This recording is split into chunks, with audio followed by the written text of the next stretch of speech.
Olá, pessoal. Conforme combinado, nessa segunda parte da nossa aula hoje, nós vamos já começar a falar da cultura do café, ok? Então, eu vou entrar direto no assunto das características botânicas da planta de café, né?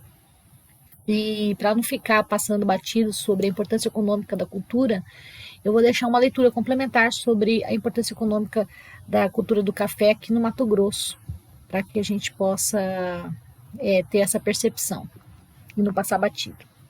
Bom, o café, né, mais cultivado no Brasil são de duas espécies. Nós temos o Coffea arábica e o Coffea canephora, né? Ambos são da família da Rubiácea, né? O café arábica, o Coffea arábica, ele é 85% da área cultivada do Brasil é dessa espécie botânica, né? E apenas 20% do Coffea canephora, né, é cultivado no Brasil. Apenas 20% das áreas são cultivadas por ele no Brasil.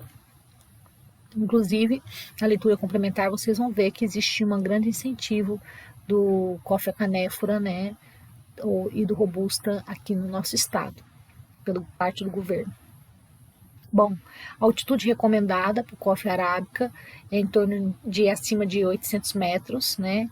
É uma cultura que é bastante expressiva na região de Minas Gerais, São Paulo, Paraná, Bahia, Rio de Janeiro e até partes do Espírito Santo. O Coffea arábica é uma das espécies mais relevantes, como vocês viram em alguns estados brasileiros, devido à importância econômica para a América e para as demais regiões que cultivam. É um produto de qualidade superior, tanto em relação ao aroma como sabor, são mais apreciados no mundo inteiro, né? E tem uma maior aceitação em todos os mercados. E aproximadamente 75% da produção mundial que é exportável de café é dessa espécie do Coffea arábica. Já o Coffea canephora, nós temos aí o Robusta ou Conilon. A predominância das lavouras é no Espírito Santo e em Rondônia, né? E em parte da Bahia e Minas Gerais.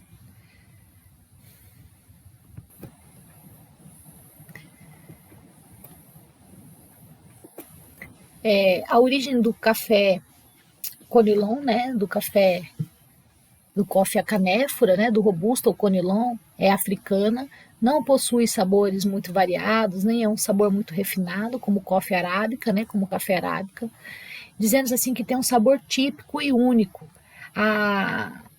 É um café que tem maior acidez, menor acidez, por ter mais sólidos solúveis, então ele é largamente utilizado na indústria de cafés solúveis, tá?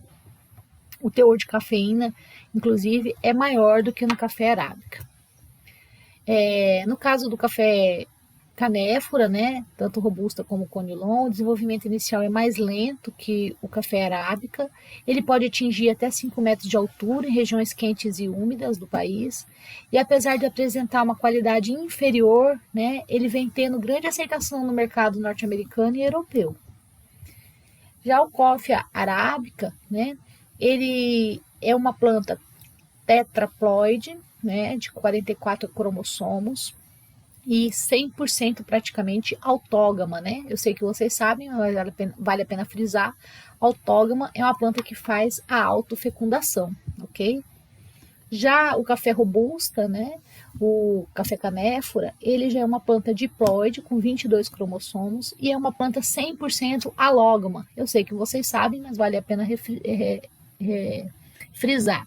Alógama é uma planta que ela não consegue realizar a autofecundação por conta de incompatibilidade gametofítica, né? Então ela não consegue se autofecundar. A estrutura radicular do cafeeiro, né, é pivotante, axial, vertical e lateral. Costuma-se dizer que é pseudopivotante a estrutura radicular do cafeeiro. Na verdade, ele tem bastante raízes alimentadoras, né? Elas são curtas, têm um diâmetro inferior aí a 1 milímetro, são bem esbranquiçadas e não são permanentes. A atividade das raízes aí é maior nos primeiros 25 centímetros, próximos ao tronco, e ela vai diminuindo conforme a raiz vai indo em direção à projeção da copa e vai alcançando uma maior profundidade. De acordo aí com alguns autores, o sistema radicular é pseudopivotante, porque na maioria dos casos elas são curtas, grossas e terminam abruptamente, Raramente elas ficam aí em profundidades abaixo de 45 centímetros no solo, né? E frequentemente são múltiplas, por essa razão ela recebe esse nome de pseudopivotante. Então aqui mais uma imagem sobre, para observar um pouco a raiz do cafeeiro, né? Aqui uma representação também da planta em desenvolvimento, né? Como são raízes, né? A profundidade, né? Então são raízes curtas, né? E com bastante raízes laterais, absorventes. Bom, a parte aérea do cafeeiro, né? A gente pode dizer que ela é uma planta perene, de porte arbustivo, né? Em termos de arquitetura, ela está montada sobre uma copa com ramos que têm dimorfismo, relacionado em relação à direção do crescimento. Os ramos se desenvolvem ou na vertical ou se desenvolvem na horizontal. Os ramos que se desenvolvem na vertical são chamados ortotrópicos e os ramos que se desenvolvem na horizontal são chamados de plagiotrópicos. Dimorfismo, né? Então é esse crescimento, né? Dimorfismo de ramo é esse crescimento, né? Em direção vertical ou horizontal, né? Então, se nós tivermos ramos que crescem verticalmente, né? Que dão origem às folhas e até outros ramos, e ramos plagiotrópicos a gente chama de ortotrópicos, né? E tem os ramos plagiotrópicos que eles crescem apenas horizontalmente, e dão origem às folhas e somente a outros ramos plagiotrópicos, primários, secundários ou de maior ordem, né? É onde estão aí as flores e frutos.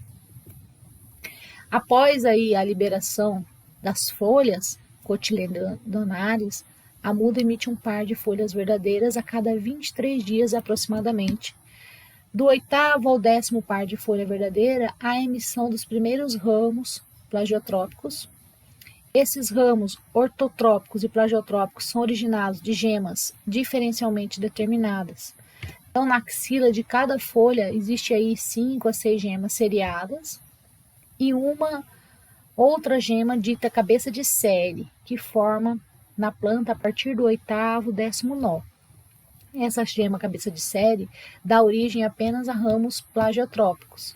E as gemas seriadas, elas vão dar origem aos ramos ortotrópicos, os verticais, e quando presente nos ramos plagiotrópicos, ela pode originar outros ramos plagiotrópicos secundários, terciários e aí por diante. Então, as gemas axilares, elas também são chamadas de seriadas e podem dar origem a diferentes partes de plantas, como ramos plagiotrópicos e ramos ortotrópicos, frutos, ramos plagiotrópicos secundários e assim por diante. O café arábica, então, apresenta um único ramo ortotrópico. Essa é uma característica dessa espécie. E o café canéfora, né, o coffea canéfora, ele é multicaule, ok? Então, tem mais de um caule, mais de um ramo ortotrópico. A planta de coffea arábica, quando eliminada a dormência, né, pode surgir aí outros ramos ortotrópicos e aí a gente considera isso como ramos ladrões, ok? No que se diz a respeito das folhas do cafeeiro, né, nós temos aí um limbo foliar com aproximadamente de 12 a 24 centímetros de comprimento, né, por 5 a 12 centímetros de largura. É uma folha delgada, ondulada, de forma elíptica e lanceolada. Os estômatos geralmente estão localizados na epiderme inferior ou na fase abaxial. A folha do cafeeiro, né, quando é período da seca e altas temperaturas, se afetam acentuadamente, né? E a duração foliar promove uma duração de níveis de carboidratos nas folhas. Então, o sombreamento pode aumentar o peso seco, médio, né? E a área foliar e o número médio de folhas por planta. Então, a manutenção do máximo enfolhamento, né, é interessante para que haja um maior pegamento de flores e uma maior produção. A gente pode encontrar uma anormalidade nas folhas no caule em decorrência de ventos frios, né? Então pode provocar aí lesões no colo, né, que é muito comum em lavouras jovens, né? Causa lesão no ramo ortotrópico, uma descoloração das folhas, como vocês podem ver ali na imagem, né?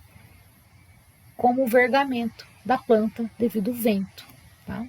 Então, aí vai acontecer brotações bem desejadas, bem na base da planta. A seca ou queima dos ponteiros em cafezais, né? Geralmente é quando os cafezais são localizados em altitudes elevadas, né? Aí há um aquecimento brusco das folhas e galhos nos primeiros minutos, lógico, ao nascer do sol. Então, isso pode acontecer também, né? Nessas situações. Acontece também esse tipo de anormalidade na folha, no caule, devido a injúrias causadas por herbicidas ou queima por geada. A flor do cafeeiro são hermafroditas, né? Então a gente percebe que elas têm tanto o componente masculino como o componente feminino na mesma flor. Lembrando que as flores do café arábica, essas flores hermafroditas, elas são autógamas, elas se fecundam. E lembrando que no coffea canéfora, essas flores hermafroditas são alógamas, elas não se autofecundam, precisam da polinização cruzada. Então, nas axilas das folhas se encontram essas gemas florais, né? E elas se dividem aí de 2 a 6 ramificações com mais ou menos uns 2 a 4 milímetros, terminando em uma flor, tá? Então, aí temos uma imagem do botão floral. E quando o botão floral ele não está aberto, ele é verde, como a gente pode observar, né? Então, ele não está aberto, ele é verde. E conforme ele vai se abrindo, ele vai ficando branco. A flor do cafeeiro costuma ter de 2 a 20 flores por axila foliar, ok? O sistema reprodutivo do coffea arábica, né? Como eu já havia dito, mas vale a pena repetir, ele é autofértil, né? Ele é autocompatível. Então, tem uma reduzida taxa de alogamia, mais ou menos em torno de 10% ou menos dessas flores hermafroditas são alógamas, né? Não manifesta, inclusive, um efeito ruim com essa autofecundação, com essa autofertilização. Pelo contrário, né? Isso não provoca nenhum problema em termos de vigor nem produtividade das plantas, essa autofecundação. O coffea canéfora, né, e essas demais espécies, elas já são autoincompatíveis e elas se multiplicam exclusivamente por cruzamento. Essa autoincompatibilidade, né, traz populações bem desuniformes quando a gente utiliza semente para propagação, por conta da elevada heterozigose, né? Então gera uma segregação na descendência. O cafeeiro, ele começa a florescer já no segundo ano após o plantio. E a máxima floração é bem variável entre as cultivares, né? Tem várias floradas durante o ano, né? Geralmente entre os meses de agosto e novembro. O florescimento ele é gregário, né? Ou seja, o desenvolvimento dos botões florais e a abertura das flores depende de condições ambientais. Então, a temperatura é uma das questões ambientais que mais influencia no florescimento do cafeeiro. Então, a gente percebe através desse gráfico que o número de gemas florais, a inflorescência, né, do nó, vai depender dessa temperatura, né? E também da presença de folhas nos ramos. Então, quando a temperatura está em torno de 23 a 18 graus, é onde tem a maior incidência de inflorescência por nó. A temperatura elevada, né, e a reduzida umidade relativa do ar também influenciam no florescimento do cafeeiro, tá? Provocando inclusive o abortamento de flores. A luminosidade é necessária para que ocorra a abertura das flores. Dia muito nublado, chuvoso, a abertura das flores é prejudicada. Então, assim como a temperatura, a umidade relativa do ar, a luminosidade também influencia na inflorescência. Tá? Em dias nublados, mesmo que não ocorre a abertura da flor, a liberação do pólen dentro do botão floral ainda fechado. Essa é uma outra característica bem interessante.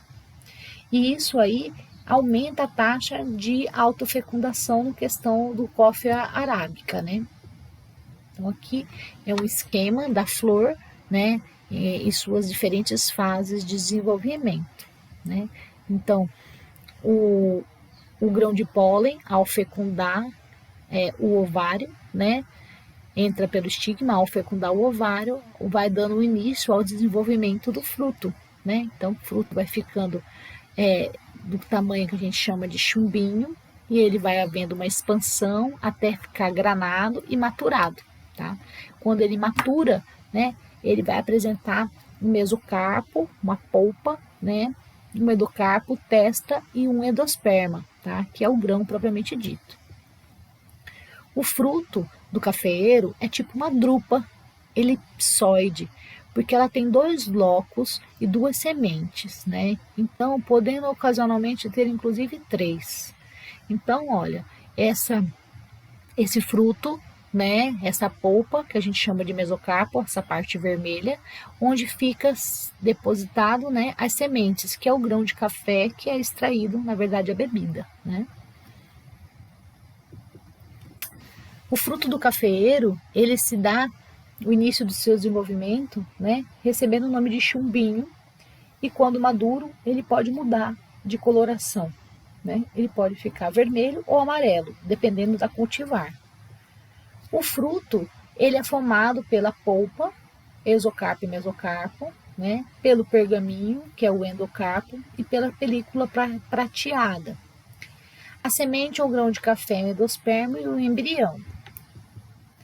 Aqui, né, as diferentes sementes do café arábica, do coffee arábica e do coffee canéfora, né, do robusta, para a gente poder ver um pouco a diferença das sementes, né? Aqui também, mais um pouco da imagem da diferença dessas duas morfologias, né, do fruto e da semente.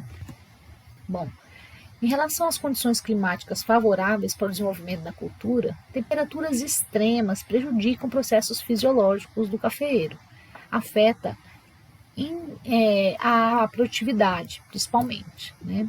Temperaturas médias aí entre 18 e 22 graus são as melhores para o coffee arábica, né? Já o café canéforo, coffee canéfora, né, o robusta, vai dar variações aí entre 22 e 30 graus, ele tem um suporte muito bom, né? Suporta muito bem essa variação de temperatura, né? Contudo, ele se desenvolve melhor em temperaturas entre 20 e 22 graus também. Temperaturas, né, elevadas aceleram muito o processo de maturação do fruto, né? Na fase de florescimento dificulta bastante o pegamento das floradas, principalmente porque se a estação seca se alonga, né, essas gemas começam a brotar espontaneamente, né, começa a haver um aumento de ramos verticais, desses ramos ortotrópicos, né? E as baixas temperaturas também atrasam o desenvolvimento dos frutos, porque a geada pode inclusive causar morte de tecidos vegetais. Há uma necessidade hídrica muito grande, a cultura do cafeeiro, em torno de 1.200 milímetros, né? É necessário que tenha uma umidade do solo no período de vegetação e frutificação, né? Então, que vai aí de setembro a outubro ou de abril a maio. Na fase da colheita, né, e abotoamento da planta, a umidade do solo pode reduzir bastante e aproximar o ponto de murcha permanente, em alguns casos sem maiores problemas aí a cafeicultura, tá? É uma planta que resiste bastante a isso. No caso dos ventos fortes, acarretam vários danos mecânicos, tanto as folhagens como as gemas, e podem potencializar a queda de flores, né, e queda de frutos também em desenvolvimento. A fenologia do cafeeiro é uma planta que leva mais ou menos 2 anos, né? Uma fase vegetativa que tem 2 fases e uma fase reprodutiva que tem mais ou menos umas 4 fases, né?